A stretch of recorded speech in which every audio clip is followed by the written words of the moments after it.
बिस्मिल्लाहिर्रहमानिर्रहीम अस्सलामु अलैकुम वरहमतुल्लाहि वबरकातुहू। उम्मीद है दोस्तों सब खैर व आफियत से होंगे। वेब डिज़ाइनिंग के अंदर HTML5 का लेक्चर नंबर 21 है, जिसके अंदर हम इनपुट्स के डिफरेंट एट्रीब्यूट्स सीखेंगे। ये सारे के सारे एट्रीब्यूट्स को अच्छे से सीखने के लिए वीडियो को लास्ट तक ज़रूर देखिएगा। दोस्तों यहाँ पे मैंने एक सिंपल सा फॉर्म बनाया हुआ है, जिसके अंदर मेरे पास एक इनपुट फील्ड है जिसकी मैंने टाइप इक्वल टेक्स्ट रखी हुई है और एक सबमिट का बटन बनाया हुआ है। इसको पहले मैं आपको दिखाता हूँ। यहाँ से कॉपी फाइल पाथ करता हूँ और यहाँ पे आके आपको दिखाता हूँ कि ये कैसे नज़र आ रहा है। एक इनपुट फील्ड है जिसमें आप टेक्स्ट टाइप कर सकते हो, ठीक है, कुछ भी आप टेक्स्ट में टाइप कर सकते हो, और आपके पास एक सबमिट का बटन है, ठीक है जी, डन। अब दोस्तों अभी देखो, अभी यहाँ पे आप जो भी टाइप कर रहे हो ना इस इनपुट फील्ड के अंदर, ये आपकी क्या है, ये आपकी एक वैल्यू है। जब आप इस फॉर्म को सबमिट करोगे तो ये वैल्यू जाके डाटाबेस में स्टोर हो जाएगी। लेकिन आप चाहते हो कि इस इनपुट फील्ड में पहले से कोई ना कोई वैल्यू लिखी हुई बाय डिफ़ॉल्ट आए, तो उसके लिए दोस्तों हमारे पास ये वैल्यू नाम का जो है वो एट्रीब्यूट होता है।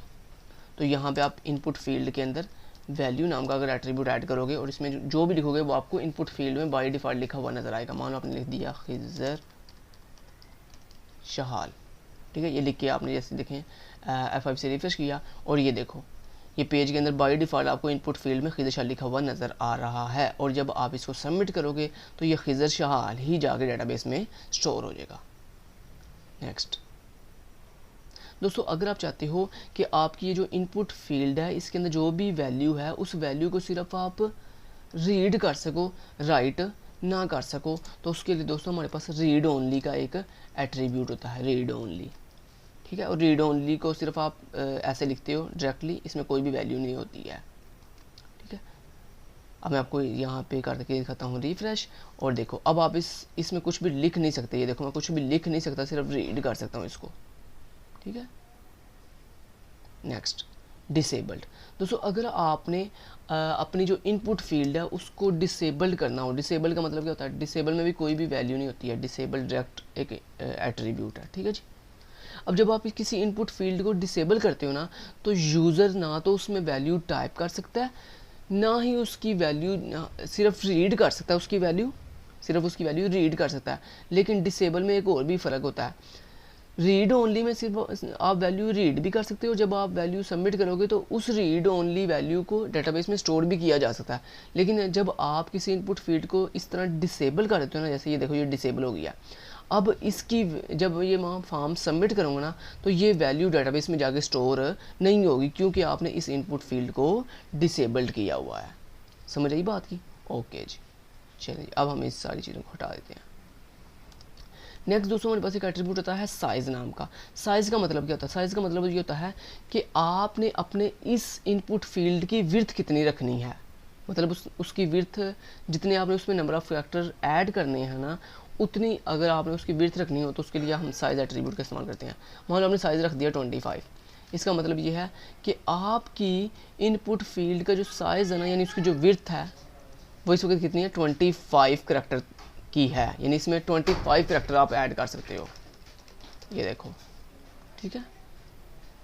तो बेसिकली आप ऐसे समझ लो यार, ये जो साइज एट्रीब्यूट है ये बेसिकली विड्थ के लिए यूज़ होता है, कि अगर आपने अपनी कैरेक्टर के अकॉर्डिंग विड्थ सेट करनी हो ना अपनी इनपुट फील्ड की, तो उसके लिए यूज़ होता है। मान लो अपने यहाँ पे अगर 50 दे दोगे ना तो ये विड्थ बढ़ जाएगी, इस इनपुट फील्ड की मजीद विड्थ जो है वो बढ़ जाएगी। दिखाऊँ आपको, F5 से रिफ्रेश किया और देखो इसकी इनपुट फील्ड की विड्थ मजीद बढ़ गई है कैरेक्टर्स के अकॉर्डिंग, ठीक है। तो ये width attribute just size attribute सिर्फ ये करता है। नेक्स्ट हमारे पास आ जाता है जी मैक्स लेंथ। मैक्स लेंथ दोस्तों ये बहुत मज़े का जो है वो एट्रीब्यूट है, मैक्स लेंथ। इसमें मान लो आपने लिखा 4 का मैक्स लेंथ का मतलब ये होता है कि आप इस इनपुट फील्ड में कितने नंबर ऑफ़ कैरेक्टर ऐड करना चाहते हो, कितने नंबर ऑफ़ कैरेक्टर ऐड करना चाहते हो। तो जो भी आप यहाँ पे वैल्यू दोगे ना, उससे ज़्यादा नंबर ऑफ़ कैरेक्टर आप ऐड नहीं कर सकते। तो अभी देखो, अब मैं इसको रिफ्रेश करता हूँ और देखो यहाँ पे आपने क्या किया हुआ है, आपने इसको मैक्सिमम लेंथ 4 दी हुई है, यानी आप 4 से ज़्यादा कैरेक्टर इसमें ऐड नहीं कर सकते। मान लो आपने क्या दिया KHIZA, अब देखो आप 4 से ज़्यादा ऐड नहीं कर सकते क्योंकि आपने वहाँ पे मैक्स लेंथ 4 दी हुई थी। अब आपने 4 कैरेक्टर से ज़्यादा इसमें ऐड नहीं कर सकते, ठीक है। अगर आप यहाँ पे मैक्स लेंथ 6 कर दोगे तो इसका मतलब है आप मैक्सिमम 6 कैरेक्टर इसमें ऐड कर सकते हो, 6 से ज़्यादा नहीं। आप रिफ्रेश करता हूँ, देखो अब ज़रा KHIZAR, जबकि आगे आप कुछ भी टाइप नहीं कर सकते, तो मैक्स लेंथ का मतलब होता है कि आपने कितने मैक्सिमम करैक्टर इसमें ऐड करना चाहते हो। तो जितनी आप यहाँ पे वैल्यू दोगे उससे ज़्यादा आप करैक्टर ऐड नहीं कर सकोगे। नेक्स्ट दोस्तों हमारे पास एक आती है वैल्यू मीन, एट्रीब्यूट आता है मीन। ठीक है, अब मीन जो है ये यूज़ होता है टाइप नंबर के साथ, क्योंकि इसमें हम इंटीजर वैल्यू टाइप करते हैं, इंटीजर वैल्यू टाइप सिर्फ करते हैं। अब मिन का मतलब क्या है? मिन का मतलब ये है कि आप इसमें मिनिमम जो है 1 वैल्यू, सबसे छोटी वैल्यू 1 दे सकते हो, 1 से छोटी आप वैल्यू इसमें ऐड नहीं कर सकते। करके दिखाऊँ आपको, F5 की रिफ्रेश, और देखो जैसे ही मैं यहाँ पे 0 देता हूँ, अब 0 जो है 1 से छोटा होता है।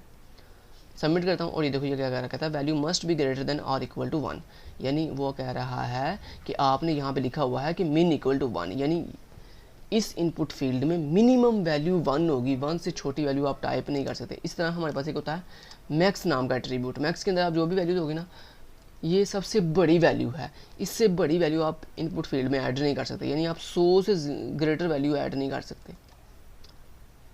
तो F5 से करता हूँ रिफ्रेश। अब देखो, अब आप इसमें जो भी वैल्यू टाइप करोगे ना, वो 1 से छोटी नहीं होनी चाहिए और 100 से बड़ी नहीं होनी चाहिए। अब मान लो आपने कह दिया ना अगर 0, सबमिट करता हूँ, देखो एरर आ रहा है। और अगर आप यहाँ पे 100 से बड़ी वैल्यू दोगे 101, सबमिट किया और देखो कह रहा है value must be less than और इक्वल टू 100।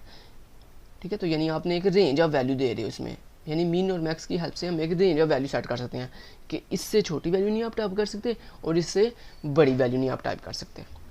नेक्स्ट दोस्तों आ जाता है जी लास्ट हमारा एट्रीब्यूट, जिसका नाम है मल्टीपल। मल्टीपल एट्रीब्यूट सीखने से पहले हम यहाँ पे हम जो टाइप यूज़ करेंगे दोस्तों, मल्टीपल एट्रीब्यूट ना टाइप इक्वल टू फाइल के साथ यूज़ होता है। जब आपने type equal to file use करनी हो ना, तब ये मल्टीपल एट्रीब्यूट यूज़ होता है। इसके अलावा ये मल्टीपल एट्रीब्यूट किसी और टाइप के साथ यूज़ नहीं होता। अब मान लो आपने टाइप इक्वल टू फाइल लिखा। अब मैं आपको पहले करके दिखाता हूँ इसको रिफ्रेश, और ये देखो दोस्तों यहाँ पे अभी आप दोस्तों एक टाइम में सिर्फ एक ही फाइल अपलोड कर सकते हो। अगर आप ये देखो, अगर आप मल्टीपल फाइल सेलेक्ट करने की कोशिश करोगे तो ये आपको मल्टीपल फाइल सेलेक्ट करने की ऑप्शन नहीं देगा। एक टाइम में एक ही फाइल आप सेलेक्ट कर सकते हो देखो।